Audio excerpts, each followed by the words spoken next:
Hello, and thanks for watching this video.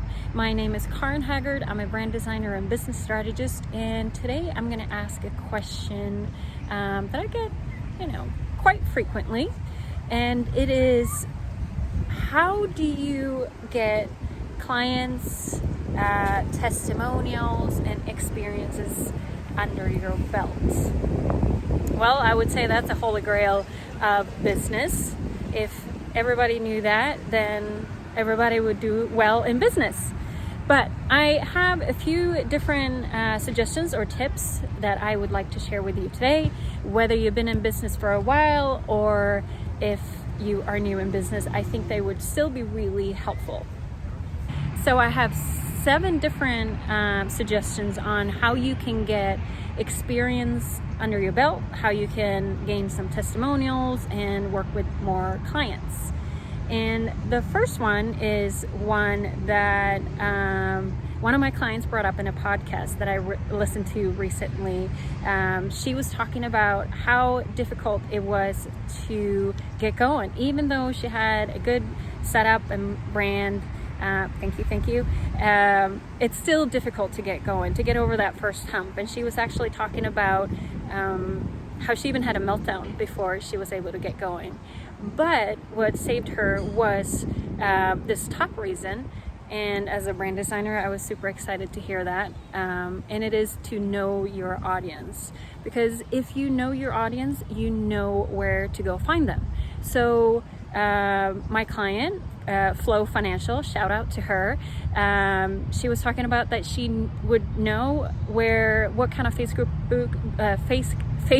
groups, meetups, what kind of places she needed to go to actually find her specific client. And then it was just to do that consistently until she got feedback from that, from working with people or starting to get questions and being able to answer those questions and becoming an expertise within that specific niche.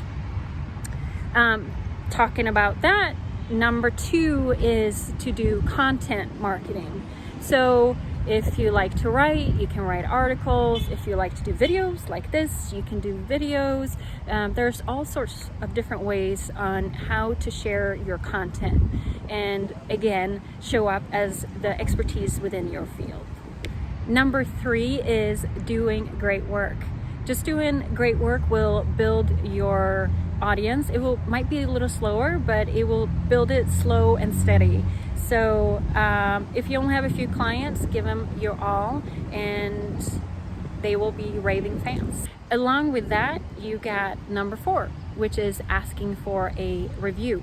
So when you're done work with a client, a happy client, ask for a review, and you can utilize that either on your website if you can, or on Google or Facebook or something like that. So when you're done with working with your client, I'd recommend sending an email where you can include links to where they can leave reviews, so you make it easy for them to do that. And then another great idea during that email is to ask them to let you know what you did good or you did well or what you did not so well, so you can improve for the next time. In that same email, you can also make a list of other offerings that you have and how you can keep helping them so you can keep working with that client. And then we have number 5, which is ask your client to see if they can introduce you to a new potential client. I like to say introduce because it just feels more not so pushy and friendly. So you can just send an email and say thank you for working, and if they know of anybody else that might be interested in working with you, please introduce yourself. Number 6, create a workshop.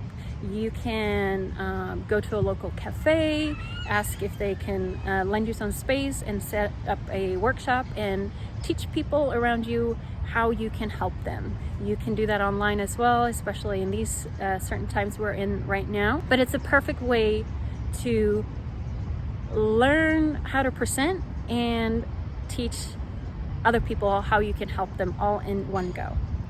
And then we got number 7, patience. I know there's a lot of information out there about people making it overnight, but it does take a lot of time to set up a solid business and get everything going for you. In this specific podcast I've been talking about, I think she actually says 10 months, which is absolutely amazing. But it does take some time, so don't be hard on yourself and just keep at. I hope these ideas have helped you to create momentum. And again, number one, know who your audience is and you will find them, or you will have a better idea where you can find them. 2, create content. 3, do great work. 4, ask for a review, some feedback. 5, ask for an introduction to somebody else. 6, create a workshop or a webinar. And 7, take your time. It does take some time to build up your business. I really hope these suggestions will help you create momentum. And if you have any questions, feel free to reach out. And I would really appreciate if you subscribe and like my channel. And until next time, hej då!